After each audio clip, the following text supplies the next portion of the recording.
Hello, friends. Welcome back to Bloom. It is just me today, and it actually works out beautifully because I could talk about this for the rest of my life and not run out of material. This is something incredibly important, and that is mind-body connection. Now, we have made this our theme for August, and we dove into meditation in our last episode, which is an incredible tool in deepening your mind body connection and your relationship with it, I should say. But today, I'm going to talk to you about what the mind body connection is and why it is so important to understand it and to have this understanding as a tool in your toolbox. Okay. It is an increasingly popular topic. This is something that's really popping up everywhere, and it's especially popular among different types of therapy and health and wellness coaching. It's the communication between your thoughts and your feelings. The thoughts that you have create emotion, and the emotion creates a physical response in our bodies. What degree of a response depends on how much attention and energy you put into these thoughts and how far you go with them. So, for example, if you have a fearful thought and you run with it and it becomes this scenario in your mind of something that happens that's terrible, your heart rate will increase. Your stomach will tighten or even feel nauseous.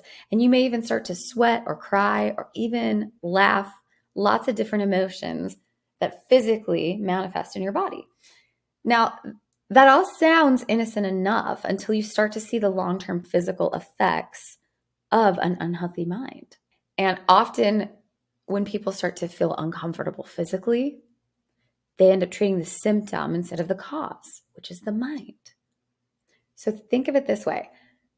In the world that we live in, everything we create physically starts with a thought, which becomes a plan, which becomes a presentation, and then a collaboration, and then a project until it is a physical creation on the earth.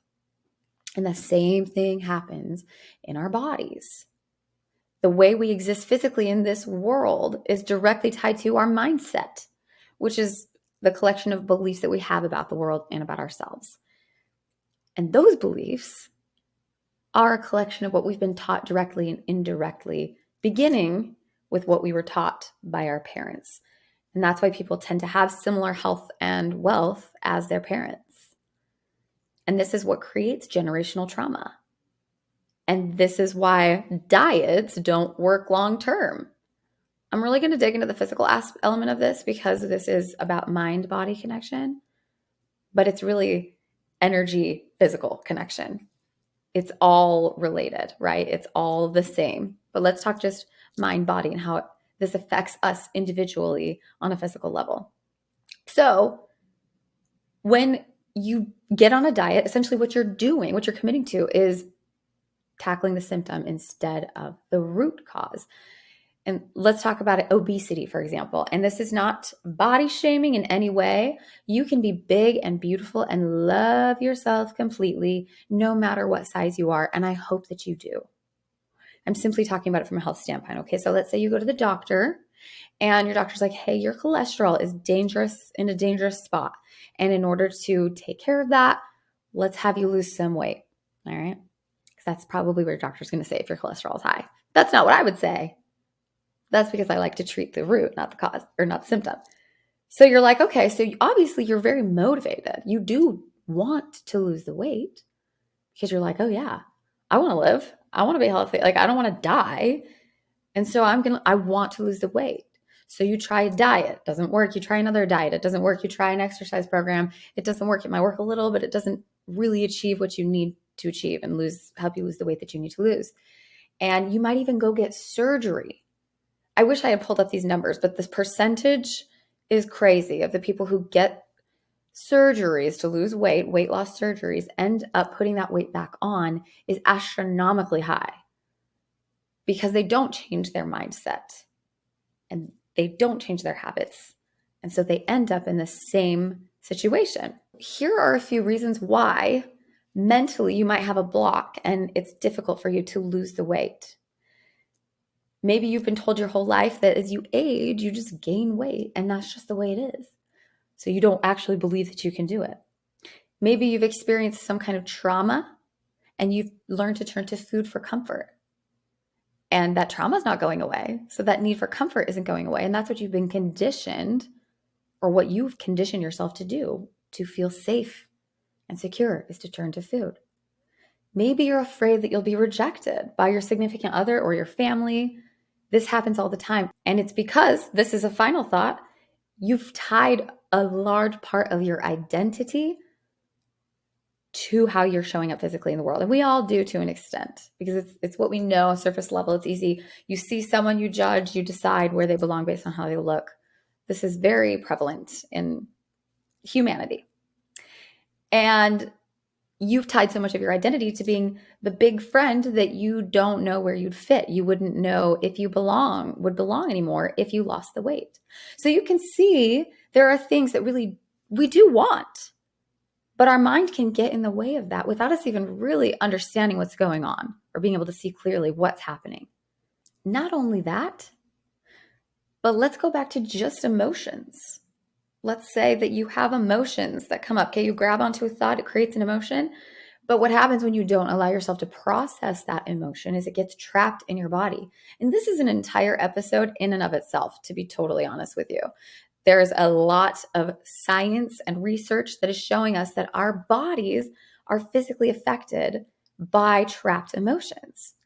A multitude of things happen when we don't allow ourselves to process our emotions. So we have been living for so long like this in a society that treats the symptoms instead of the cause. Physical is surface.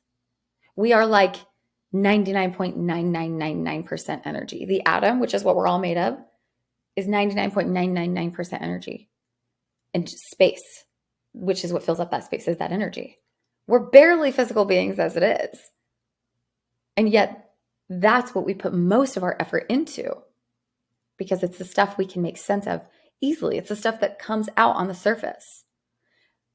But I'm here to tell you that whatever's happening on a physical level is only a branch connected to a root that is much deeper and could be old. It could be generational. It could be something passed down to you that you don't even, it's not even really yours. It's just something you've been taught, the way that you've been raised because of how your mother was raised and how she treated you has created this trauma in you, and it's buried in there. And the scariest thing about all this is you just don't know what you don't know. One thing that I have really come to understand on a whole new level is how asleep people are to their limiting beliefs and limiting thought patterns, because they don't even realize they're not true, because they are the beliefs that they hold to that guide them through life. This is just the way that it is. This is the way the world works. And so they don't even realize, they don't even question the belief until someone else does it for them or someone else shows them a different situation. Let's go back to that first example I gave of a mind block that might get in the way of you losing weight. That the older you get, as you get older, you just gain weight. This was something that I was told from the time I was a young girl. I was told this over and over again, and I really believed it. I didn't even question it. I just was like, yeah. And luckily, this is one of those limiting beliefs that's very easily disprovable, because then I started competing in bodybuilding competitions, and I saw people who were 70 years old who had more muscle than I did as a 20-something-year-old, and they were in better shape than me. And I was like, whoa. Okay, so obviously that's not always the case, but there was still something there, and I felt it. Like, oh, it's just genetics. Ugh. If I had literally a penny for every time somebody said it's a genetic thing, even when it comes to like mind stuff, like anxiety and depression, it's just genetic. Okay, so why do we just accept that like it's built into us? I mean, it is, but it's not who we are. It's just built onto us. And so is anything that's making us sick. Disease is caused by dis-ease. And what's exciting about this is that when we commit to taking these physical signs as a sign that there's dis-ease and go deeper and ask for help and do the work, we can eventually disable the root, as my 10-year-old son so wisely put it when we talked about this. And when you disable that root, what's going to happen to all the branches that are stemming out of this root? They're going to die immediately. And everything's connected. So if you have a limiting belief about yourself and it's manifesting physically, it's also manifesting financially. It's manifesting in your relationships. It's manifesting in so many ways that you don't even realize, because that's just the way it is. And you're comfortable there. You accept it. Maybe you haven't even given it that much thought. And that's why you're just like, oh, I didn't even realize this was the problem. I just kind of thought that's how it was for everyone. That's typically the case. Like, I thought that's just how it was for everyone. I thought everybody thought this way. This happens to us when we're kids, like our parents are the way they are. And we're just like, oh, everyone's parents are that way. My husband teaches high school and he's had kids talk about really abusive stuff that happened. And when other kids are alarmed, they're like, wait, isn't like, they're just kind of confused. Like that. And you ask, why don't they ask for help? How do they not know they're being abused? They just assume everybody's parent is abusing them because that's what they know. And that is the same thing going on internally with the beliefs that we have. And it affects us. So it's important to know what these patterns are. And that's the gift of disease, is that it points to dis-ease and it helps us to understand and see and find the root cause to weed it out. Commit to yourself today to be more in tune with your body and subsequently with your mind. Body scans are a great way to start with this, by the way. We talked about meditation in the last episode. One easy way to introduce meditation into your routine and to create a deeper connection with the mind, with your mind and with your body, is to do body scans, which is really starting from the top of your head or the tips of your toes and scanning slowly in your mind's eye up your body. So picturing and paying a lot of attention to your feet. How do my feet feel? My feet are there. Do they feel funny? Are they the same? Whatever, all the way up your body.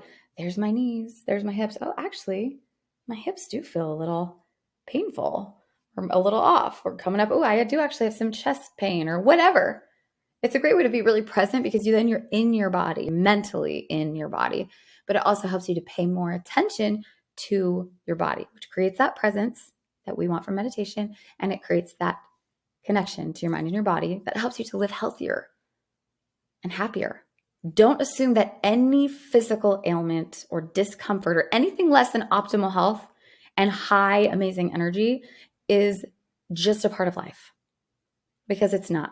It is your birthright to be healthy, to have energy, to feel good, body, mind, and soul. That is what you're created for. So don't assume anything is just because of aging or because it's genetic. Dig into it. Follow it to the root. This is the pursuit of wholeness. And it all starts here in the mind. That is mind-body connection and why it's important, why we need to care about why it's blowing up. It's fascinating. The more we learn about the body, the more we realize we don't really know a lot about the body, which is the case in anything you learn more about, right? Like the gut is now called the second brain because it communicates with the rest of our body and the rest of our processes just as much as the brain, or a close second. So I call it the second brain. And that's new. That's on the new side of discovery and understanding the human body. So we can very easily just assume that there's so much more that we don't understand about why we are the way that we are on an individual level and how the body works on a humanity level and everything. So assume there's so much you don't know and don't understand, and dig in, find the root, get to know yourself more, connect with yourself, pursue wholeness, body, mind, and soul. You got this. I believe in you. Please feel free to send this episode to anybody who you think would benefit, who you'd love to have a conversation about it with, and let us know if you guys have any feedback or anything, any questions at all, anything else you want to know more about this. This is something Lauren and I are very passionate about and very ready to talk about and answer any questions you have. All right, that's all. Bye, y'all.